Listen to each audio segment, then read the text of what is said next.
ముదిమి వచ్చే వరకు నిన్ను ఎత్తుకొనివాడు నేనే. యెషయా గ్రంథము 46వ అధ్యాయము 4వ వచనము.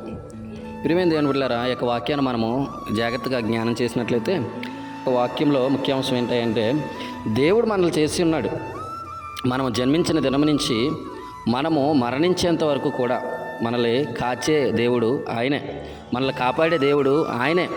మన కుటుంబంలో మన యొక్క పిల్లలు మనల్ని పోషిస్తారని మనం ఎంతగానో చదివిస్తూ ఉంటాం. ఆ పిల్లలపైన ఆధారపడి మన యొక్క రెక్కల కష్టార్జితమై ఎంతగానో చదివిస్తూ వారు ఒక ఉన్నతమైన స్థితిలో ఉన్నప్పుడు తల్లిదండ్రులని విడిచిపెట్టే బిడ్డలుగా ఈ రోజుల్లో చాలామంది ఉంటున్నారు. కన్న తల్లిదండ్రులని పట్టించుకోలేనటువంటి వారు చాలామంది ఉన్నారు.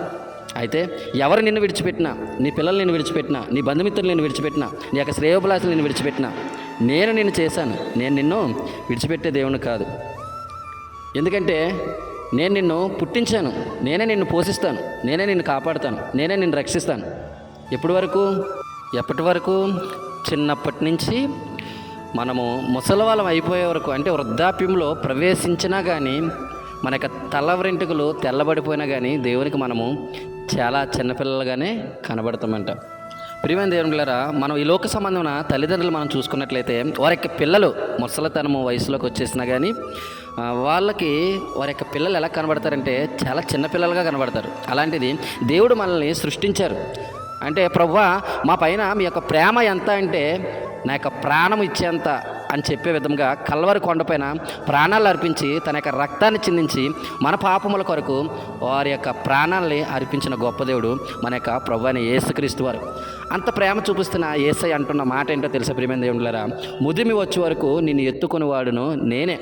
ఈ లోక సంబంధమైన తల్లిదండ్రులే మనల్ని అంత ప్రేమగా చూసుకున్నప్పుడు నా స్వరూపమందు చేసుకున్న నా బిడ్డలైన మిమ్మల్ని నేను విడిచిపెట్టే దేవుణ్ణి కాదు.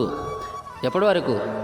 మీరు ముసలి వాళ్ళు అయిపోయినా కానీ మీరు నాకు చాలా చిన్నపిల్లలుగా కనబడతారని ఇక్కడ దేవుని యొక్క వాక్యం సెలవిస్తుంది. ప్రియ సహోదరి, ప్రియ సహోదరుడా, నిన్ను ఈ లోక సంబంధమైన మనుషులు తృణీకరించవచ్చేమో కానీ నేను నిన్ను తృణీకరించే దేవుని కాదు. నాపైన ఆధారపడు, నేను నిన్ను నడిపిస్తాను. నాపైన ఆధారపడు, నేను నిన్ను బ్రతికిస్తాను. నాపైన ఆధారపడు, నేను నిన్ను నడిపిస్తాను. నాపైన ఆధారపడు, నేను నిన్ను ఒక ఉన్నతమైన స్థితిలో నిలబెడతాను. నేను నిన్ను విడిచిపెట్టే దేవుని కాదు అని దేవుని యొక్క వాక్యం ఇక్కడ సెలవిస్తూ ఉంది.